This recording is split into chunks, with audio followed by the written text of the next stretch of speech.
Hello and welcome to another episode of the Unpopular View. In case you hadn't noticed, Melbourne is running out of water. Exhibit A. The Thomson Dam here has been so low for so long that there's now a fresh forest of trees growing where the water used to be. Our marvellous government of action did what all good governments do in a time of crisis. That's right, they formed a committee. And that committee held an inquiry. And that inquiry is published here, the Inquiry into Melbourne's Future Water Supply. In this document, they supposedly reviewed all the significant options. And they're building a desalination plant and a north-south pipeline. Sorry. Now, I've dealt with both of those projects separately in my previous Unpopular View, so I shan't bore you with the details here. But suffice it to say that if desalination and the north-south pipeline are our best options, then we're stuffed. We could, of course, build new dams in untapped catchments, but Labor have committed themselves to a no new dams policy, so there goes that idea. So, not enough rain, Labor won't build new dams to catch more of the rain which we are getting, and now they're so desperate for more water, they're spending $4.5 billion of our dollars on wasteful projects which, thanks to their small yield and Melbourne's growing population, still won't get us off water restrictions. At least not for long, anyway.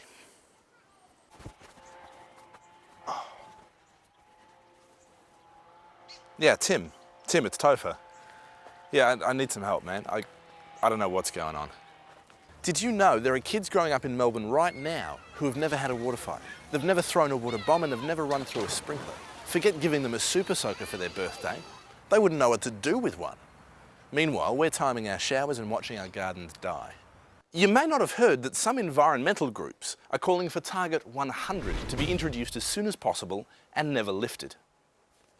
Yeah, I wish I was joking. If only there was a magic solution, a way of getting more water that was good for the environment, provided heaps and heaps of water, and yet somehow was cost effective at the same time.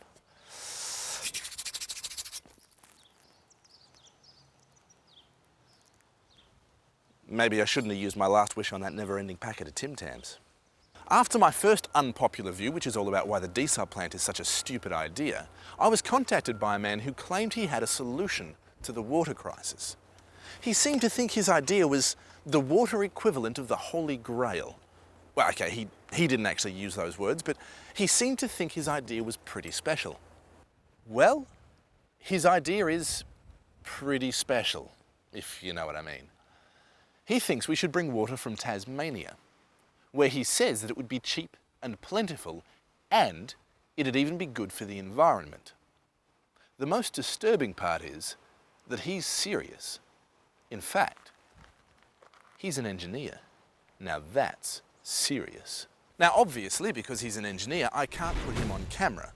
However, thanks to the modern wonder of caffeine drinks, I managed to have an entire conversation with this man, in which I learned the details of his plan. So the time has come for you and me to go to Tasmania and see if this idea holds water, so to speak. Sorry, that wasn't very funny, was it? You can tell I'm in Tasmania because the dam behind me actually has water in it. Tasmania has less than 1% of Australia's landmass and yet gets 14% of our rainfall. Most of that rain falls on the mountains in Tasmania's north and west. Tasmania actually uses less than 2.5% of its available surface water. Take the Forth River here, for example. It carries 1,300 gigalitres of water every year and flushes it into Bass Strait. Now, to put that in perspective, that's 3 times more water than Melbourne used last year, running out to sea. And it's not the only river near here either.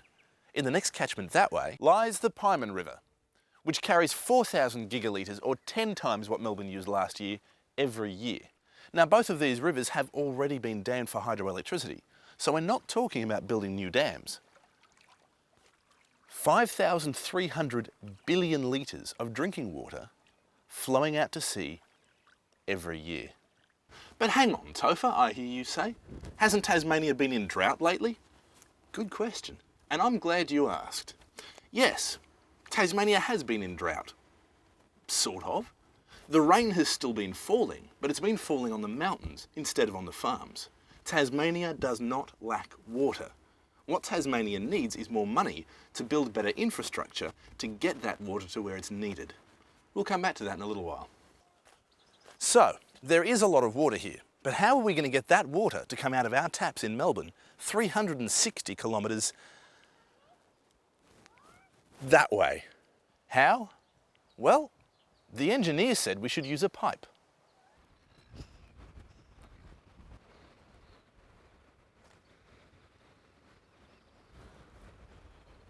A water pipe from Tasmania to Victoria. Think it's ridiculous? Think again.